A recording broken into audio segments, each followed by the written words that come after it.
Hello and welcome back, everyone, to Yu-Gi-Oh! Legacy of the Duelist on Rocket Rabbit Commentaries. And in this episode, we're continuing on with the Arc V storyline with Yuya versus Sora, as Sora is, being a bit shifty. We've already seen his duel against Shay, where he has exposited that that he is, not the kind of person that he looks like, but. After this duel, we're going to get some story exposition in order to actually showcase what exactly Sora is here for. Also, we got Whip Snake in our opening hand. Ha-ha! Dude is so boss, guys. It's really unfair how much carrying he does for me. Oh, and I guess Hurricane is here, too. Yes, even Annotations Grid loves Performapal Whip Snake. So. Whip crack, wet as whippy tail. Isn't it Fluffy Tail? It's actually Frumpy. Frumpy. Yeah, it is Frumpy, it's whip crack went his frumpy tail, and the beast was done. Tribute by Tenacious D. Alright, so what I end up using Yuya's deck in this variation for specifically is using Whip Snake in order to win battle with virtually everything, and then trying to OTK using Odd Eye's Pendulum Dragon. As Sora is going to show off his side of the Fluffle archetype. I love the Fluffle archetype. It is so cute and cuddly, and then it destroys you with OTKs over and over again. Is he making the bear? No, he's making Tiger this time, but he's making a tiger. I mean, Tiger is much better than bear, so. I like the fusion concept of a sewn-together stuffed animal because it actually is a composite of different respective components. Yes. Versus other fusion monsters where it just looks like an ordinary dude. And it's like, oh no, I'm no ordinary dude. And here we have one of the most powerful pendulum cards ever printed, Skullcrabat Joker. Unfortunately, I am still sick. The Joker. Skullcrabat Joker allows us to fetch out any of our Performapal critters, also any of our Pendulum Magicians from our deck to our hand. So by grabbing Genkai, we can then set up our Pendulum Zones and then successfully Pendulum Summon our Odd Eye's Pendulum Dragon. Odd Eyes Pendulum Dragon. Yep, our scale is between 3 and 8, so we can special summon both the monsters in our hand. Pendulum. Go Whip Snake first. Because Whip Snake is awesome. Pendulum. Yeah. You summoned me. Alright, so we also have the ability to use our current field materials in order to go into Beast Eye's Pendulum Dragon. It's not something that we're going to do right now, though, because right now we actually want to perform its Hurricane in order to bounce Tiger and his back row back to his hand. Here comes the Hurricane. Now we can go into Beast Eye's Pendulum Dragon. Oh, no, we don't have Beast Eye's Pendulum Dragon. They want us to go into a Dark Rebellion Xyz here. But I don't want to go into Dark Rebellion Xyz because I'm probably going to lose out on a bunch of damage if I do that, so. You mean there are Xyz monsters that are part Pendulum? Yes, there are. It gets extremely fucking confusing. But I will say that we very rarely have to deal with the Pendulum side of extra deck monsters. There are also Pendulum Synchro monsters and Pendulum Fusion monsters. Although, I'm not. I think the only Pendulum Fusion monster that I can think of is actually a spoiler related to Yuya.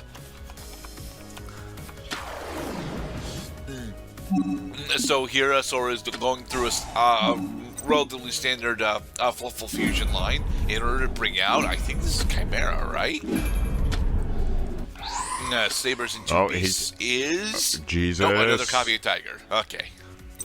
Right, because you can include any number of Fluffle monsters for Fluffle Tiger. monsters. And then, because he was successfully fusion summoned with 3 materials, he can wipe out all of my monsters. God damn it. What I find especially disturbing about these Fluffles right here is that, so these were living creatures like a deer or a bear or other animals that eventually have their corpses sent to a taxidermist, and then we killed them, and then we skinned them, and then we sewn them back together, and then we invoked Satan, and now it's a monstrosity, abomination, that looks cute and cuddly until you realize that it is hungry for your soul. As annotations Grenade is mentioning here, the Performapal Pals are not actually all that good at utilizing Pendulum summoning, although the Pendulum Magician stuff that Yuya is also running is very apt at it.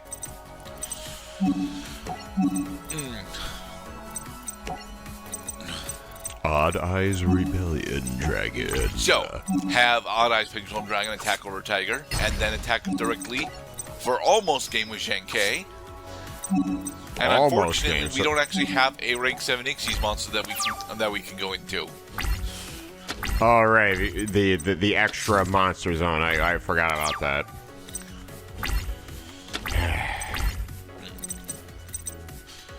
Nah, just go Come back just and- go into battle and finish it off, past Grenade. There, Fluffle Owl is Yep. destroyed, then Zenkai for game. Yep, Yay, it's we Fluffle beat Owl, Sora. although he has effects that activate when he's normal summoned. He does not have effects when he's either flipped up or sent to the graveyard. Hey, Selena. Dennis McField. And Sora teleports back to the fusion dimension. Me finds it funny that character with red hair has ostensibly and almost overtly Irish last name. And so, Declan is recruiting Yuya in order to become a Lancer. It is the special task force that Declan is building in order to actually deal, well, effectively, unadulterated war with the other dimensions. Because, yeah, we have now entered into the dimensional war arc of the Arc V anime. From what I've been seeing, they were right. These dimensions should stay far away from each other. They should, to be perfectly honest. Also, we got Fluffle Dog. Haha. Look what's happening to my cards. All right. So, since that is effectively the start of the next arc, instead of actually continuing on, we're gonna spend the rest of the part buying stuff from the card shop. Let's see. Shay's booster pack specifically has got a lot of the Raid Raptor stuff, as you would expect, but it also happens to have the Zodiac archetype, and the Magical Musketeer archetype, and the Phantom Knights archetype.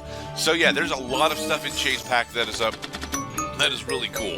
The most powerful stuff it has is actually the Zodiac stuff, and Magical Musketeer is supposed to play exactly like Zodiac, but doesn't because of its stuff. He also got the Satellar Knight stuff, and some of the Ninja stuff as well. And the Super Quantums. To be perfectly honest, Shay's pack is just so overloaded with really interesting stuff, like Burning Abyss, god damn it, and Digital Book. Shay, why is your pack got so much shit in it? Ugh. The problem is that, aside from Zodiac, a lot of the stuff that he has, especially at the time that this came out, was effectively extensions for older archetypes that had, fallen out of grace. That means that, well, he effectively doesn't do anything, for this game. Dark Requiem Xyz Dragon. Waha! Beautiful stained glass wings. It's skeletal wings, dude. Come on. Made from the skeleton of the church that it had torn to pieces to build its abominable form. I'm not actually all that well versed with the ninja retrains, to be honest. But I do know that Digital Bug Rhinoceros was a really important staple for Ixie's decks for a long time. You want to talk about some dubious-looking retrains? I've seen like 5 different versions of Trap Hole since we started opening these card packs. Yeah. For the record, each of those retrains of Trap Hole does usually have something that makes it viable in the metas that they come out in.